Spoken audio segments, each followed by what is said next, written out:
Hello everyone. तो आज के मेरे टारगेट कुछ ऐसे हैं और आज मैंने थोड़े ज़्यादा ही टारगेट रखे हैं क्योंकि मैंने 7 डेज़ हार्ड चैलेंज लिया है जिसके अंदर मुझे 7 दिन तक 7 घंटे पढ़ने हैं। अब कुछ लोग ये सोच रहे होंगे कि 7 घंटे पढ़ना कौन सी बड़ी बात है, लेकिन एक हाउसवाइफ के लिए 7 घंटे पढ़ना बहुत बड़ी बात है।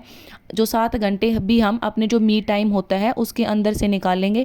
पहले स्टडी करेंगे, फिर काम करेंगे, फिर काम करेंगे, फिर स्टडी करेंगे। यही हमारा रूटीन होता है अगर हमें 7 घंटे फॉलो करने हैं तो जो मेरा स्लॉट 1 था वो इंग्लिश का था, जिसके अंदर मैं डी वर्ड वोकैब कर रही थी और ये मैं रानी मैम से कर रही हूँ।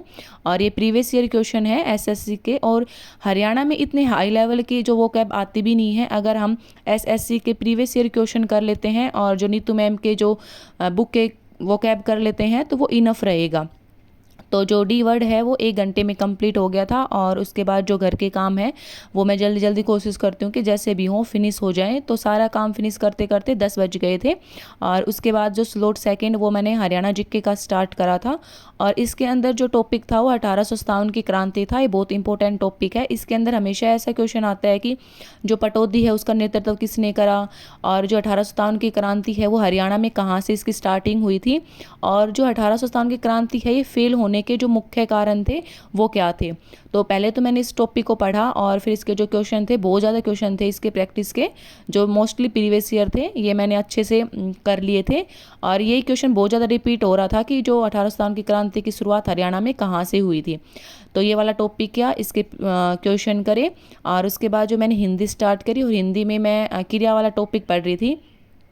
इसके अंदर भी यही क्वेश्चन आते हैं कि ऑप्शन दे देंगे कि इसमें से बताओ कौन सी सहकर्मक क्रिया है, कौन सी द्विकर्मक क्रिया है, या फिर प्रेरणार्थ कौन सी क्रिया है। तो ऐसे इसमें क्वेश्चन मैक्सिमम पूछ ले जाते हैं। एक बार एसटेट में भी ये क्वेश्चन आया था कि जो प्राणीवाचक है ये गौण कर्म है या मुख्य कर्म है, इस टाइप में क्वेश्चन आया था। और ऐसे भी क्वेश्चन आ जाते हैं कि जो सरमाना है ये क्रिया है, ये संज्ञा से बनी है या फिर विशेषण से बनी है। तो क्रिया को मैंने अच्छे से कंप्लीट कर लिया था। और फिर मेरे को थोड़ी नींद आने लग गई थी, तो मैं ऐसे करती हूँ कि मुझे नींद आने लगती है या तो फिर मैं मैथ लेके बैठ जाती हूँ या फिर मैं रीजनिंग लेके बैठ जाती हूँ। वैसे मोस्टली मैं डेली दिन में 1 से 2 घंटे सो जाती हूँ, लेकिन आज मैंने सोना स्किप कर दिया क्योंकि मुझे अपने 7 आवर कंप्लीट करने थे और जो टारगेट हैं उनको भी कंप्लीट करना था। तो मैथ के मैंने इसके जो टाइप थे 2 टाइप कर लिए थे, जिसके अंदर ऑलमोस्ट 70 क्वेश्चन थे वो कंप्लीट हो गए थे।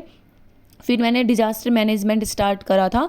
पहले तो मैंने जो कल पढ़ा था वो रिवाइज करा था और फिर मैंने नेक्स्ट पढ़ा था। तो इसके अंदर इंपॉर्टेंट था कि जो डीएम एक्ट है वो कब लागू हुआ था। और इसमें ये भी दे रखा था कि जो डीएम डिजास्टर मैनेजमेंट है वो 3 स्ट्रक्चर में है, एक तो नेशनल पे, एक जो स्टेट पे और एक डिस्ट्रिक्ट पे। जो नेशनल पे होता है उस पर प्राइम मिनिस्टर मेन होता है, और जो डिस्ट्रिक्ट पे होता है उसके अंदर जो हमारा चीफ मिनिस्टर होता है वो मेन होता है। और फिर ये कंप्लीट होने के बाद मैंने रूरल मार्केटिंग का थोड़ा क्विक रिवीजन करा। ये मैंने 20 मिनट के अंदर ही कर लिया था क्योंकि मेरे को लगा कभी मैं भूल ना जाऊँ, तो सोचा कि रूरल मार्केटिंग का भी थोड़ा रिवाइज कर लेती हूँ। फिर से थोड़ा वैसे लो फील होने लग गया था, तो फिर मैंने रीजनिंग उठा ली थी। और रीजनिंग में रैंकिंग अरेंजमेंट के मैंने क्वेश्चन प्रैक्टिस करे थे, लेकिन ज़्यादा नहीं करे थे, 15-20 ही क्वेश्चन प्रैक्टिस कर पाई थी क्योंकि फिर शाम को जो काम का टाइम हो जाता है। और फिर जो शाम के सारे काम फिनिश करने के बाद रात को मैं साइंस लेके बैठी थी। और साइंस मेरी ठीक है क्योंकि साइंस और मैथ मेरा नॉन मेडिकल था, तो दोनों सब्जेक्ट मेरे सही हैं। तो इसके अंदर मैं मोशन वाला चैप्टर पढ़ रही थी। अगर आपने भी कभी मोशन वाला चैप्टर पढ़ा है तो ये बताना कि स्पीड की वेलोसिटी की जो यूनिट है वो सेम है या फिर डिफरेंट होती है। अगर यहाँ तक आ ही गए हो तो चैनल को लाइक करें, सब्सक्राइब करें। Thank you so much. Advice हो तो कमेंट बॉक्स में ज़रूर बताएं।